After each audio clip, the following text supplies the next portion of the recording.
Hey Shooby-Doodlers, how are you doing? In this video I'm going to try and inspire you to practice drawing every single day. And I'm going to show you how to make this simple tool and how to use it to help you on your way. You need talent for art. Drawing is a skill that you can learn. Like any other skill, like playing the piano or playing football, you need to practice to get better at it. If you were learning the piano, you would do scales every day. If you were learning to play football, soccer, you would be kicking a ball against a wall all day long. If you were playing tennis, you'd be just hitting that ball against a wall, practicing. So how do we practice drawing? Obviously, the first thing you do is you click that button down there and you subscribe to the Shoo Rayner drawing channel. The really hard bit is just getting started. And if you've got to go into a cupboard or a drawer and pull out lots of paint and paper and stuff like that before you can even get started, you're going to think, I'll go and make a cup of coffee and watch the TV instead. So get yourself a sketchbook and a pencil, and that is all that you need. A sketchbook is a studio all in itself, and all you need to do is open it, get your pencil, and you're ready to go. And then you will be presented by a blank page and you will go, oh! So fear not, break it down into smaller little areas. Draw little boxes and draw in there. And in fact, I drew all these while I was waiting for my neighbour to stop using his chainsaw so I could record this video. When you have a little box like this, it's not so intimidating. That's all you have to fill up.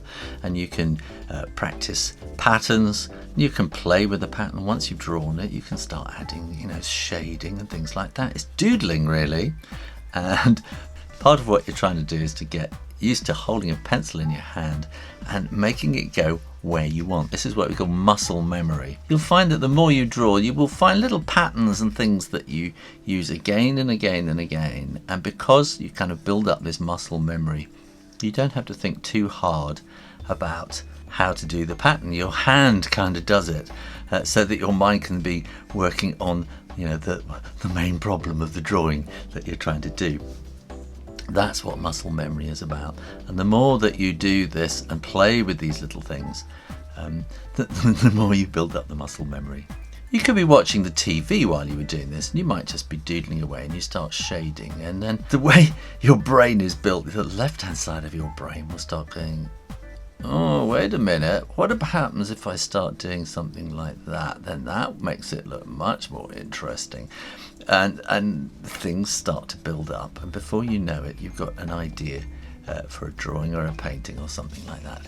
It starts coming, and you go, oh, I don't want to do this anymore. Let me get to a big sheet of paper and start doing a finished piece of artwork, and it gets you excited.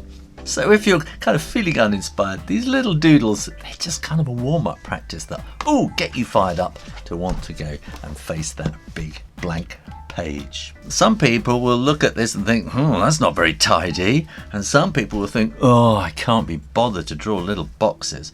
So what you need is a tool. This is very, very simple. And you can just put it in your sketchbook and draw nice little squares. Very, very simply and very, very easily. And there you are, ready to go. And you can set yourself a target to do 9 little drawings, and that's your practice. So how do we make one of these? I really like to use these A5 sketchbooks. These are made by Seawhite, and they have a nice little pocket at the back, so you can put your practice thing inside there and keep it nice and safe. You'll find links to this sketchbook down below. I like it because it's cheap and cheerful and it does the job. But if you buy them with my Amazon links, then I get a little bit of money that helps me run this channel. So this is A5, and A5 is half A4. So you can fold a piece of A4 in half. And now, this is where we get to the dangerous bit. If you are under 13, you should not be watching YouTube without your parents.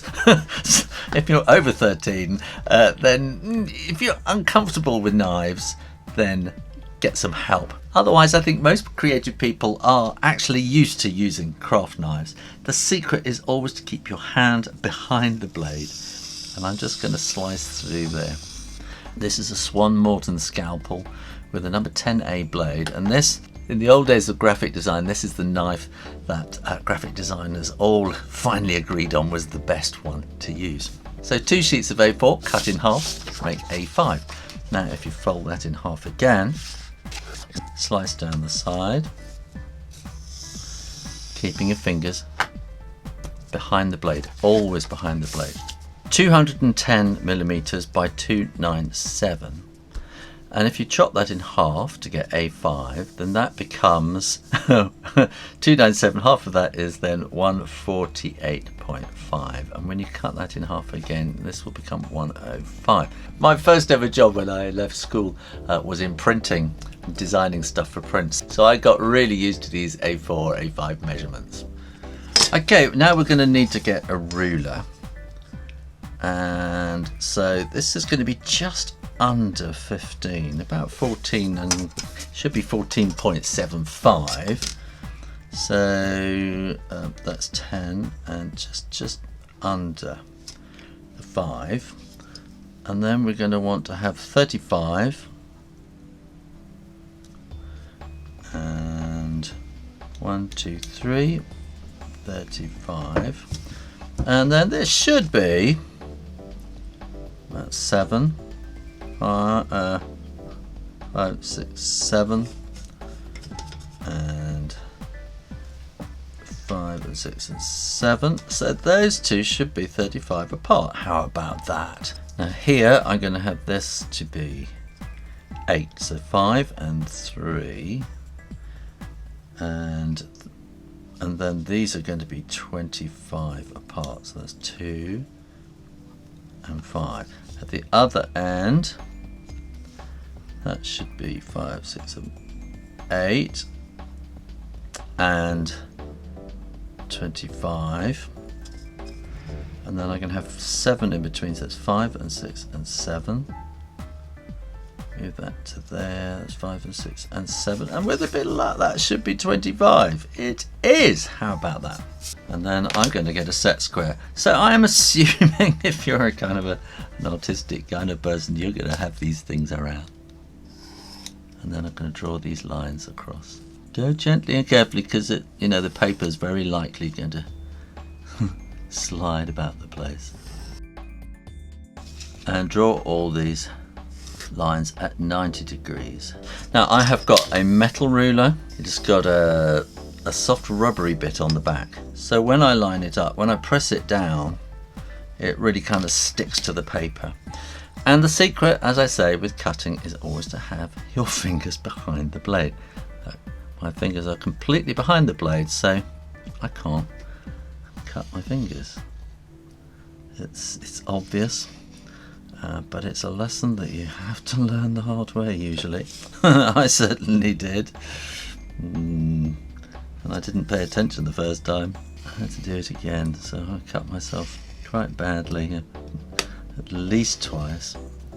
And a metal ruler is good also because plastic or wooden ruler, the knife can sort of just come and slice into it, whereas the metal will provide a good sort of edge, a foil. And don't press hard with a knife when whatever you're cutting out with do that one. Whenever you're cutting out with a craft knife or any kind of thing like this, especially with paper and things, don't press too hard. It's better to do lots of little cuts rather than one big cut. I'm going to turn that around so I get the full ruler on the paper like that, and I can't quite see where that is. And take your time, because you want to try and get this quite accurate. And satisfyingly they're starting to fall out, and there we go, we have our cutout template. I've cut this out of fairly stiff paper and I don't think it's going to last very long, so I need some other kind of card. I've got this pad here, and quite often you will get a thick sheet of card on the back. Now I feel that's a bit too thick, but I noticed they give you this extra kind of sheet on here, which I'm going to cut away. So what I can do, having made the first template, then it's easy to mark out another one. You might like to keep your first accurate template that you cut out in a safe place, because I think if you're going to use it every day, it's going to get a little bit worn out after a while. And if you keep the original safe somewhere, then you can come and cut out new ones whenever you want. Now, as I say, this is much thicker card, and I'm not going to try and force my way along it. So I'm going to just do lots of little cuts, and by using a cutting mat you can kind of feel when you go through, and also it means you're going to save the table underneath it. Do not do this on your mum's best dining table. I can feel it's taking about 3 cuts to go through, but this will give you a much more steady and sturdy template to work with. I feel I should point out that a scalpel is designed for cutting open flesh and that is what it does absolutely best. So do be careful. And then you have the exciting moment where you can just pop them all out, and then you can see, even so, I haven't gone right the way through, and you can finish that bit off. Some of these just aren't, so just go through gently and tidy them up.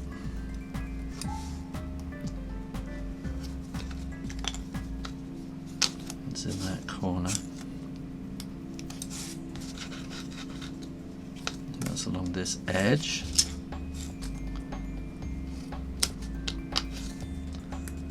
Still not happy.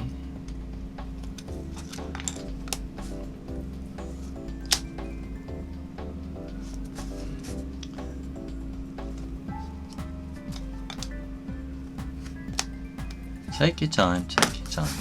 This one's black on one side and white on the other. And you'll find that this will be much easier and much sturdier, so you can very quickly draw little squares. And there at the back of your sketchbook is your little pocket where you can keep it nice and safe, so that you've got your sketchbook and your pencil ready to open and get to work at a moment's notice. And then your only problem is, what are you going to do with all these little pieces of paper?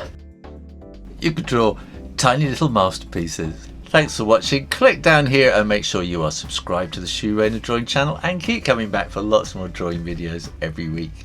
In the meantime, keep drawing, practice, and I'll see you next time. You take care now. Bye bye.